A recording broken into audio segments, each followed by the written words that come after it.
যায় দিন ভালো, আসে দিন খারাপ। এই কথাটা আমি মানি না। বুঝলি? কেন, তোর আবার কি হলো? তুই জানিস না রে বন্ধু, এমনও দিন ছিল বাড়িতে খাবার ছিল না।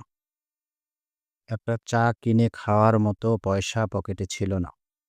কোথাও যাওয়ার মতো ভাড়া ছিল না। অথচ আজ আমার কোটি, কোটি টাকা।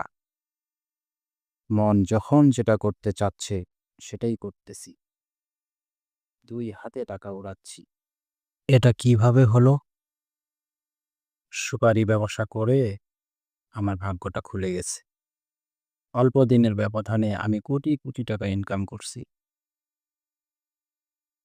আরেকটা লাভ হইছে, বাংলাদেশের সব বিখ্যাত ব্যবসায়ীদের সাথে একটা সুসম্পর্ক তৈরি হইছে।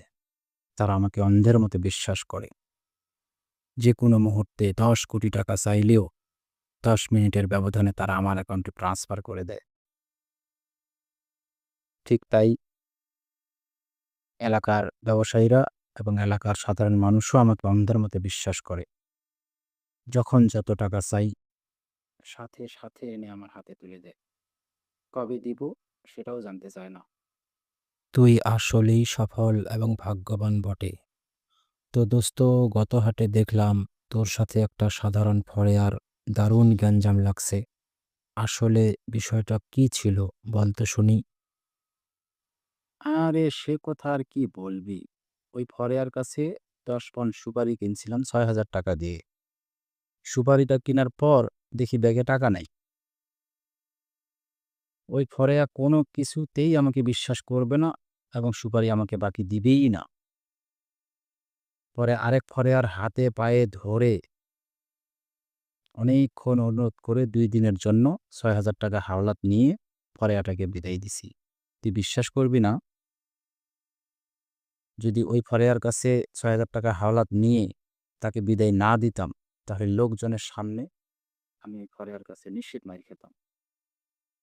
আরে, তুই না বললি বড় বড় ব্যবসায়ীরা এবং তোর এলাকার লোকজন তোকে অন্ধের মতো বিশ্বাস করে? আরে বিশ্বাস তো করে, কিন্তু তারা এটা ভালো করেই জানেন যে একে সুপারি বাকি দিলে কিংবা একে টাকা হাওলাত দিলে পরবর্তীতে এই টাকা ফেরত দেওয়ার সামর্থ্য তার আর থাকবে না। আরেকটা কথা শোন, আমার মতো যারা বিখ্যাত ব্যবসায়ী তাদের টাকার সমস্যা হয়। এটা তোকে বুঝতে হবে। এই চুপ কর! চাপাবাজ কোথাকার! চাপাবাজির একটা সীমা থাকে। হিংসা হচ্ছে না? হবেই, হবেই। হওয়ারই কথা।